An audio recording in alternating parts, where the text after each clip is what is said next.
तो चलो guys start करते हैं। आज का हमारा चैप्टर है न्यूरल कंट्रोल एंड कोऑर्डिनेशन। तो सबसे पहले हम बात करेंगे होमोस्टेसिस के बारे में। होमोस्टेसिस क्या होता है? The body most coordinated its organs system to maintain a stable internal balance. तो ये इंटरनल बॉडी बैलेंस को मेंटेन करता है, ठीक है। नेक्स्ट है कोऑर्डिनेशन। कोऑर्डिनेशन क्या होता है? A process where two or more organs interacted and complement each other functions. तो कोऑर्डिनेशन क्या करता है? जो हमारे बॉडी में अलग अलग ऑर्गन प्रेजेंट होते हैं वो अलग अलग फंक्शन करते हैं, उसी को ही हम क्या कहेंगे? कोऑर्डिनेशन, ठीक है। नेक्स्ट है, ये तो आपका कुछ काम का नहीं है। नेक्स्ट है control system of the body. तो टू टाइप की कंट्रोल सिस्टम यहाँ पे, neural system and endocrine system. Neural system में क्या होता है?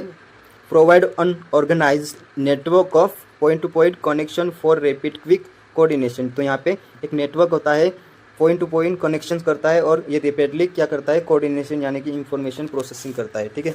नेक्स्ट है endocrine system. Endocrine system provide a chemical integration across the body through hormones. तो ये एंडोक्राइन सिस्टम जो होता है वो केमिकल थ्रू जो हॉर्मोन्स होते हैं उनको पास करता है इनटू द बॉडी, ठीक है। नेक्स्ट है human nervous system. Human nervous system is structurally split into two primary part. First part is central nervous system यानी कि CNS। CNS comprise the brain and spinal cord. तो CNS किससे बना हुआ है? ब्रेन एंड स्पाइनल कॉर्ड से, ठीक है। It is serve as the main site for information processing. तो ये क्या करता है? इंफॉर्मेशन प्रोसेसिंग का मेन क्या है? साइट है। नेक्स्ट है पेरिफेरल नर्वस सिस्टम यानी कि PNS। PNS comprise all the nerves in the body connected to the CNS। तो ये जो है सारी की सारी जो नर्व्स होती है उनको कनेक्ट करता है, किससे करता है? सेंट्रल नर्वस सिस्टम से। नेक्स्ट है nerve fibre of the PNS। Nerve fibre PNS, ठीक है। The nerve fibre running through the PNS are divide into two functional type based on the direction they carry signals. तो यहाँ पे two types के जो nerve fibre होते हैं, afferent nerve fibres. Afferent fibre ये सेंसरी टाइप के होते हैं, transmit impulse from tissue organ to CNS। तो ये इम्पल्स को ट्रांसफर करते हैं tissue organ to central nervous system तक। और एफरंट नर्व फाइबर ये मोटर टाइप होते हैं, ये ट्रांसमिट करते हैं रेगुलेटरी इम्पल्स को कहाँ से ट्रांसफ़र करते हैं? Central nervous system to peripheral tissue to organ को, ठीक है। आपको समझ में आ गया होगा। नेक्स्ट है सोमेटिक न्यूरल सिस्टम यानी कि SNS। SNS relay impulse from the CNS to skeletal muscle. तो SNS के बारे में आपको पता चल गया कि ये central nervous system to skeletal muscle का जो इम्पल्स होता है वो रिलीज करता है एंड कंट्रोल करता है वॉलंटरी बॉडी मूवमेंट यानी कि self control of the body. Next है ऑटोनोमिक न्यूरल सिस्टम यानी कि ANS। ऑटोनोमिक न्यूरल सिस्टम क्या करता है? इम्पल्स ट्रांसमिट करता है from central nervous system to involuntary organs smooth muscle. जो कि बॉडी का जो सेल्फ फंक्शन है उसको इम्पल्स ट्रांसफ़र करता है, जैसे कि स्मूथ मसल हो गया, अदर्स ऑर्गन्स हो गया, उनको ये ट्रांसमिट करता है। नेक्स्ट है split into two opposing system, sympathetic and parasympathetic nerve system.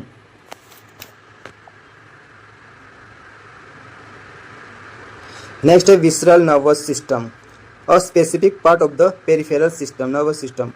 It include complex network of nerve fibres, ganglion plexus that carry impulse between the CNS and internal visceral organ। Internal visceral organ यानी कि जो होते हैं वो आपको पता है इसके बारे में, ठीक है। इतना याद रखना इंटरनल के बारे में। नेक्स्ट है टाइप ऑफ न्यूरॉन्स। न्यूरॉन्स कितने टाइप के होते हैं? मल्टीपोलर। मल्टीपोलर में क्या होता है? वन एक्सॉन प्रेजेंट होता है, to or more dendrites present होते हैं। ये कहाँ देखने मिलता है? सेरेब्रल कॉर्टेक्स में, ठीक है। नेक्स्ट है बाइपोलर। बाइपोलर वन एक्सोन होता है यहाँ पे और वन डेंड्राइट्स होता है, ये हमें देखने मिलता है रेटिना ऑफ आइज में, ठीक है। नेक्स्ट है unipolar. Unipolar cell body with only one axons no dendrites. तो यहाँ पे किसी भी प्रकार के डेंड्राइट्स अपने को देखने नहीं मिलते हैं, ये हमें देखने मिलता है एम्ब्रियोनिक स्टेज में। एम्ब्रियोनिक स्टेज में तो गाइज यहाँ से क्वेश्चन पूछा जाता है कभी कभार, तो इसको आप अच्छे से याद रखना है, ठीक है। नेक्स्ट टॉपिक है टाइप ऑफ एक्सॉन। एक्सॉन के कितने टाइप होते हैं? फर्स्ट है माइलिनेटेड। माइलिनेटेड जो होते हैं वो इन्वेलेट होते हैं with the Schwann cell that form the protective myelin sheath. तो ये प्रोटेक्टिव माइलिन शीथ का जो क्या है कवरिंग है, इन्वोलेट होते हैं। नेक्स्ट है node of Ranvier. Node of Ranvier क्या होता है, gap left between adjacent myelin sheath along the axons. तो ये माइलिन शीथ जो होता है उसमें एडजेसेंट जो माइलिन शीथ होता है उसमें ये गैप के बिटवीन प्रेजेंट होते हैं, ठीक है। नेक्स्ट है नॉन माइलिनेटेड। नॉन माइलिनेटेड यानी कि encloses the Schwann cell that does not from myelin sheath. तो इसमें माइलिन शीथ हमें नहीं देखने मिलते और इसमें रणवीर नोड ऑफ रणवीर में हमें माइलिन शीथ देखने मिलते हैं, ठीक है। और नॉन माइलिनेटेड में हमें माइलिन शीथ देखने नहीं मिलते हैं। ये याद रखना difference found in the autonomous and somatic neural system. Next है the resting membrane potential. Resting membrane potential, तो ये भाई साहब आगे भी एमबीबीएस में भी आता है, तो इसको अच्छे से आपका काम का भी नहीं है तो भी याद रखना ही पड़ेगा क्योंकि एमबीबीएस में भी इसके वाइवा होते हैं भाई साहब, इसको करना है आपको। When neurons is the rest not coordinating and impulse it is membrane exhibit specific impermeabilities. Permeability status highly permeable to potassium ions and nearly impermeable to sodium ions. Impermeable negatively charged protein inside the exoplasm. Next है ion concentration. यहाँ पे location, ये potassium ion है, ये sodium ion है, यहाँ पे negative protein है, ठीक है। यहाँ पे एक एक करके देखते हैं। इनसाइड एक्सॉन पोटेशियम कितना होता है, हाई होता है, ठीक है। और इनसाइड एक्सोप्लाज्म सोडियम कितना होता है, लो होता है। और नेगेटिव प्रोटीन कितना होता है, हाई होता है। और आउटसाइड एक्सोन फ्लूइड कितना होता है, पोटेशियम का, लो होता है। और आउटसाइड में सोडियम कितना होता है, हाई होता है। आउटसाइड में एक्सोन फ्लूइड कितना होता है, नेगेटिव, एब्सेंट होता है एंड बहुत कम होता है, ठीक है। नेक्स्ट ये तो हो गया ना, ये छूट गया था हमारा, ठीक है। Active transport maintenance. This ionic gradient is actively maintained by the sodium and potassium pump which uses energy to transfer। तो कितने तीन सोडियम आयंस आउटवर्ड्स होते हैं और 2 पोटेशियम आयंस इनवर्ड्स होते हैं। तो ये यहाँ से क्वेश्चन बनता है तो आपको याद रखने का है, ठीक है भाई साहब।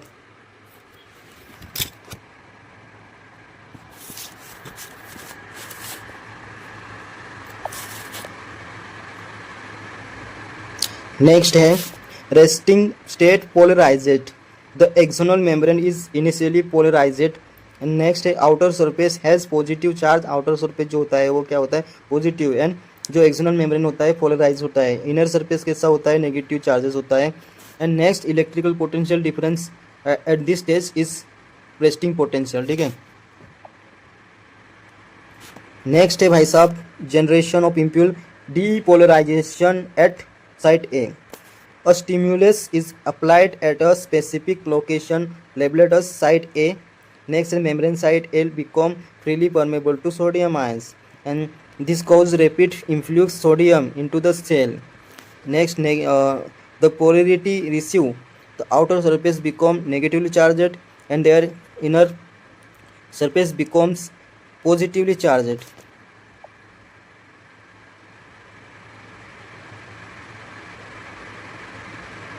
कहाँ गया ओके यही है। This rapid site is called the depolarization. The electrical potential difference here is the action potential nerves impulse. Next है भाई conduction of impulse from site A to side B. Immediately ahead side B the membrane resting it is original resting state positive outside negative inside. Next है completed circuit electrical current flow in a loop. Inner surface current flow side A to B. Next outer surface current flow from side B to side A. This flow current lower the potential side B and causing it is to depolarize and generated a new action potential. Next process repeat sequentially down the length of the axon conduct the impulse. Next repolarization recovery. The rise in the sodium permeability, it is extremely short lived. Next it is quickly followed by the rise permeability K plus ions rapidly diffuse outside the membrane. Key concept of synaptic transmissions. Synapses are junction between neurons. They transmit nerves impulse. They feature two distinct membranes. The presynaptic membrane sends signals. The postsynaptic membrane receives signals. Synaptic clip separate them. तो ये points याद रखना, यहाँ से question कभी पूछा जा सकता है, ठीक है। नेक्स्ट है इलेक्ट्रिकल वाइस केमिकल स्नैप्सिस। तो सबसे पहले बात करेंगे इलेक्ट्रिकल स्नैप्सिस एंड केमिकल स्नैप्सिस के बारे में। फीचर्स, स्नैप्टिक क्लिप्ट इलेक्ट्रिकल में देखते हैं, इलेक्ट्रिकल में एक्सट्रीमली नैरो गैप होता है, और केमिकल स्नैप्सिस में क्या होता है, फ्लूइड फिलेट स्पेस प्रेजेंट। तो यहाँ पे स्पेस प्रेजेंट होता है केमिकल में, और इलेक्ट्रिक में नैरो गैप प्रेजेंट होता है, ठीक है। स्पीड की बात करें हम इलेक्ट्रिकल स्नैप्सिस की, तो ऑलवेज फास्टर होता है ट्रांसमिशन यहाँ पे, और केमिकल के बारे में देखें तो यहाँ पे स्लोअर ट्रांसमिशन होता है, ठीक है। ये समझ में आएगा। मैकेनिज्म क्या है, मैकेनिज्म इलेक्ट्रिकल स्नैप्सिस में डायरेक्ट इलेक्ट्रिकल करंट फ्लो, तो यहाँ पे इलेक्ट्रिक में डायरेक्ट इलेक्ट्रिकल करंट फ्लो होगा, और केमिकल में क्या होगा, यूज द केमिकल मैसेंजर, ठीक है भाई। सब मैकेनिज्म समझ गया आपको। और एक छूट गया था यहाँ पे, अबंडेंस क्या है, अबंडेंस इलेक्ट्रिकल में रेयर इन ह्यूमन्स सिस्टम, यहाँ पे कम देखने मिलता है इलेक्ट्रिकल इन ह्यूमन्स में, और केमिकल स्नैप्सिस ह्यूमन में मेन टाइप इन ह्यूमन्स, तो ये केमिकल मेन टाइप है इन ह्यूमन में, ठीक है। नेक्स्ट है भाई साहब एनाटॉमिक केमिकल स्नैप्सिस। ये कुछ ऐसा पूछा नहीं जाता है, लेकिन थोड़ा देख लेते हैं। एक्सॉन टर्मिनल क्या होता है, the end of the sending neurons. Next है स्नैप्टिक वेसिकल्स। स्नैप्टिक वेसिकल्स क्या होता है, स्पेयर स्टोरिंग केमिकल मैसेंजर, तो ये केमिकल मैसेंजर होते हैं। स्नैप्टिक जो वेसिकल होते हैं वो केमिकल स्टोर करके रखते हैं, ठीक है। न्यूरोट्रांसमीटर क्या होता है, the chemicals packet inside the vesicle, तो जो वेसिकल में जो केमिकल होता है वो क्या होता है, न्यूरोट्रांसमीटर। तो यहाँ से क्वेश्चन पूछा जाता है भाई साहब, ये याद रखने का है। नेक्स्ट है स्नैप्टिक क्लिप क्या होता है, और फिजिकल गैप बिटवीन न्यूरॉन्स, तो ये स्नैप्टिक क्लिप्स क्या होता है, जो न्यूरॉन्स में गैप होता है वो क्या होता है, स्नैप्टिक क्लिप। रिसेप्टर्स क्या होता है, docking site on the receive the neurons, ठीक है, पता चल गया होगा। अभी नेक्स्ट पार्ट है फंक्शन ऑफ ब्रेन। ब्रेन का जो फंक्शन है उसके बारे में देखेंगे। The brain act as the central information processing commanded and control organs of the body. It is regulated. First is voluntary movement. Brain का फंक्शन, पहला फंक्शन है वॉलंटरी मूवमेंट और बॉडी बैलेंस। नेक्स्ट है इनवॉलंटरी ऑर्गन्स, लाइक लंग्स है involuntary function करते हैं lungs. Heart भी involuntary function करते हैं, किडनी भी इनवॉलंटरी फंक्शंस करते हैं, ठीक है। थर्मो रेगुलेशन कौन कराता है, thermo regulation hunger up and thirds, ठीक है। थर्ड्स थर्मो रेगुलेशन से क्या होता है, हंगर्स एंड थर्ड्स होता है।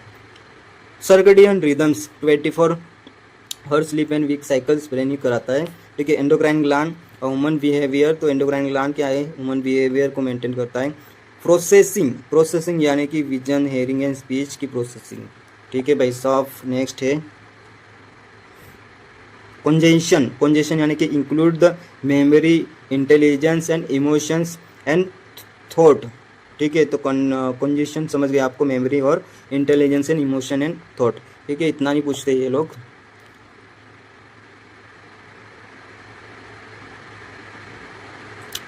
नेक्स्ट है प्रोटेक्टिव कवरिंग यानी कि क्रेनियल मेनिंजिस।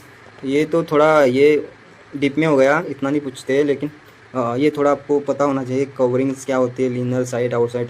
तो लेयर्स के बारे में देख लेते हैं, names and characteristics. Outer layer कौन सा है, ड्यूरामीटर होता है, ये थिक होता है थ्रू द मेम्ब्रेन्स, ठीक है। मिडल लेयर कौन सा होता है, ऑर्गेनॉइड होता है, ये वेरी थिन होता है, सबसे ज़्यादा थिन होता है। वेब लाइक लेयर होता है ये। इनर लेयर कौन सा होता है, 5 मीटर का सा thin and direct connected with the brain, तो ये डायरेक्ट कनेक्ट होता है 5 मीटर विद द ब्रेन, तो ये याद रखना थोड़ा, ठीक है भाई सब। नेक्स्ट बात करते हैं हम मेजर ब्रेन डिवीजन। ब्रेन के कितने डिवीजन है यहाँ तो देखते हैं हम। Brain is structurally divide into 3 primary region, तो यहाँ पे ब्रेन जो है 3 पार्ट्स में डिवाइड करता है। फर्स्ट पार्ट इज फोरबेन में क्या क्या आता है, cerebrum the major part of the brain responsible for complex processing, memory and logic system, ठीक है। नेक्स्ट है थैलामस क्या होता है, relays the sensory and motor signal to the cerebral cortex, तो थैलामस का फंक्शन आपको पता गया, सेंसरी एंड मोटर सिग्नल ये ट्रांसमिट करता है सेरेब्रल कॉर्टेक्स को। Hypothalamus control the body temperature. Okay, hypothalamus body का टेम्परेचर मेंटेन करता है, ठीक है, कंट्रोल करता है। And eating and drinking and hormone secretion का काम भी करता है हाइपोथैलेमस, ठीक है। नेक्स्ट जो है मिड ब्रेन को देख लेते भाई। मिड ब्रेन क्या है? सेकंड है mid brain located between the four brain and hind brain. तो ये लोकेट होता है fore brain and hind brain के बिटवीन, ठीक है। Content cerebral aqueduct and canal passing through the mid brain को बारे में देख लिया। अब हम देखेंगे हिंड ब्रेन क्या होता है? Pons consist of fibre track and interconnected different region of brain. तो ये पोन्स क्या करता है? डिफरेंट रीजन ऑफ ब्रेन में कनेक्टेड होता है, इंटरकनेक्टेड होता है, ठीक है। नेक्स्ट है सेरेबेलम का फीचर क्या है? Feature highly convoluted surface to the provide additional space for neurons and coordinated posture and balance. Next है medulla oblongata connected to the spinal cord and control the gastric secretion and cardiovascular reflection and the respiration. तो medulla सबसे important part है यहाँ पर, कहाँ जो मतलब important functions का काम करता है, जैसे कि कार्डियोवैस्कुलर सिस्टम का भी जो काम करता है वो मेडुला करता है, रिफ्लेक्स एंड रिस्पायरेशन का भी ये मेडुला ही काम करता है, ठीक है भाई साहब। नेक्स्ट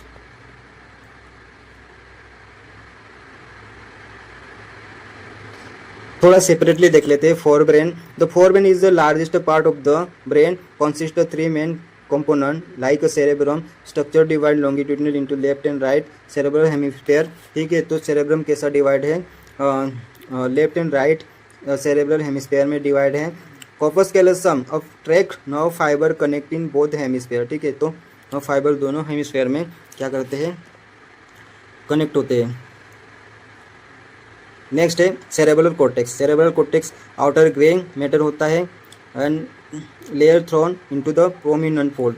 ये लेयर जो होते हैं वो प्रोमिनेंट फोल्ड में होते हैं। फंक्शनल एरियाज कौन से? Control the motor areas, sensory areas and association areas and responsible for complex function like memory, communication, intersensory and association. Next है वाइट मैटर क्या होता है? Inner part of the hemisphere and made of myelinated seed fibre.